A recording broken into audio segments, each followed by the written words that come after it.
परमेश्वर ने जो हमें सूक्ष्म शरीर के एक घटक के रूप में मन दिया है,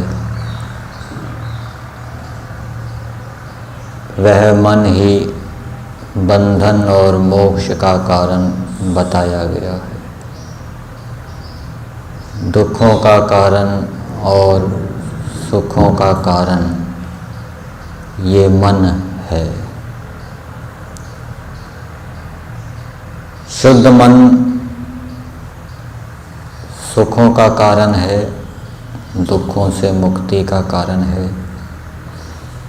अशुद्ध मन अनेक प्रकार के बंधनों का, कष्टों का, पीड़ाओं का, कलेशों का कारण है।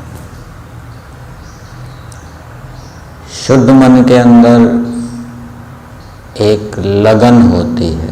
जब व्यक्ति का मन शुद्ध होता है तो उसमें किसी कार्य को करने की विशेष लगन होती है। जैसे महर्षि दयानंद जी की लगन थी, भूखे प्यासे रहे, पहाड़ों पे घूमे, कितने कष्ट सहन किए।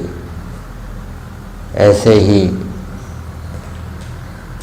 शुद्ध मन वाला किसी कार्य के प्रति जब लगन से युक्त होता है, सर्दी गर्मी, भूख प्यास, हानि लाभ, मान अपमान की परवाह ना करते हुए अपने कार्य को निरंतर करता रहता है, तो उसको सिद्धि की, सफलता की प्राप्ति होती है। उससे उसको सुख होता है। यदि मन अशुद्ध होता है, अशुद्ध मन में कोई लगन नहीं होती, उत्साह नहीं होता, वो किसी भी कार्य को लगन से, उत्साह से नहीं करता। परिणाम स्वरूप उस कार्य के सफल न होने पर उसको दुख प्राप्त होता है। अशुद्ध मन मरे हुए व्यक्ति के मन के समान होता है। जैसे मरे हुए व्यक्ति को कोई संवेदना नहीं होती, विवेक नहीं होता, ऐसे ही अशुद्ध मन से युक्त व्यक्ति का मन मुर्दा मन होता है। उसके अंदर कोई संवेदनाएं, सहानुभूति, करुणा, दया आदि नहीं होते, विवेक नहीं होता। इस कारण से वो अनुचित कार्यों को करके दुखों को भोगता है। शुद्ध मन जिंदा मन होता है, उसके अंदर भावनाएं होती हैं, संवेदनाएं होती हैं, विवेक होता है। परिणाम स्वरूप वो उत्तम कार्यों को करके सुखों को प्राप्त करता है। जिंदा मन भी यदि, शुद्ध मन भी यदि कलेशों से युक्त होगा, ईर्ष्या द्वेष से युक्त होगा, तो वो मुर्दा मन बन जाएगा। और मुर्दा मन भी यदि धर्म का आचरण करेगा, सत्य का आचरण करेगा, तो वो जीवित मन बन जाएगा। मुर्दा मन दुखों का कारण, कलेशों का कारण। जैसे जैसे व्यक्ति का मिथ्या ज्ञान घटता जाता है, वैसे वैसे मन शुद्ध होता जाता है।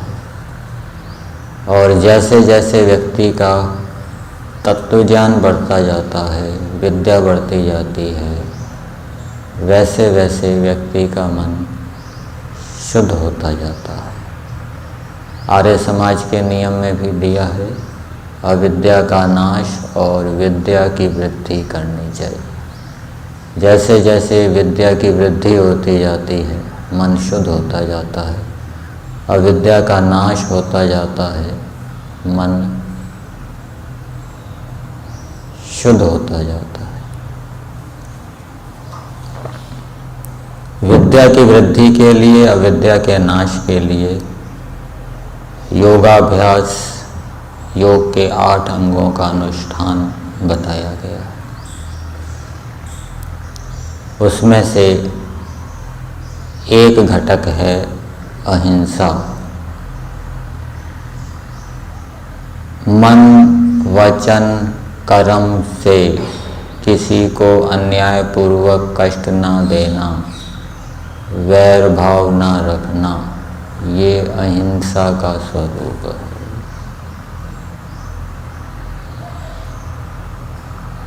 अधिकारपूर्वक भय देना, अधिकारपूर्वक कठोर बोलना, अधिकारपूर्वक ताड़ना देना, ये करना हो सकता है। शर्त यह है कि मन के अंदर ईर्ष्या द्वेष ना उठे, कल्याण की भावना बनी रहे। और यदि ऐसा नहीं हो सकता तो फिर व्यक्ति को, अधिकारी व्यक्ति को सहन करना चाहिए। इस विषय में प्रमाण है। ताड़ना के विषय में महाभाष्य के अंदर एक प्रमाण दिया गया है। सामृतहि पानिर्भिर्घ्नन्ति पूर्वो न विशोक्षितहि, लालना श्रेणो दोषः ताड़ना श्रेणो गुणः।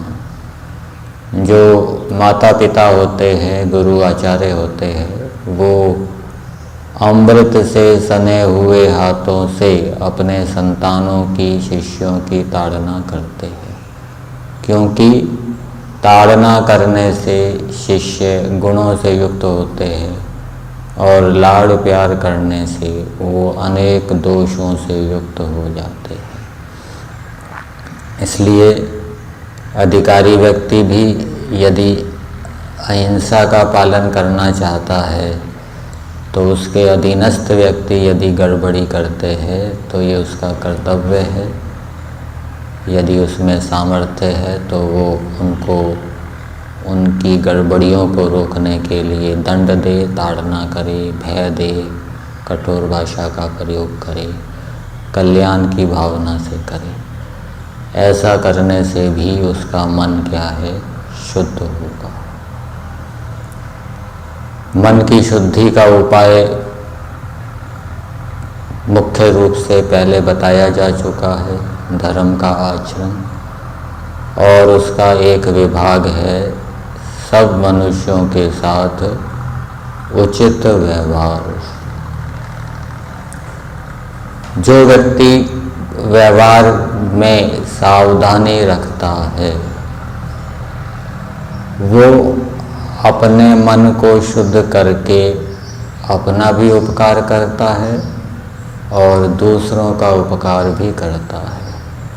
और जो व्यक्ति व्यवहार में सावधानी नहीं रखता वो अनुचित व्यवहार करके, अपने मन को अशुद्ध करके अपनी भी हानि करता है और दूसरों का अपकार भी करता है।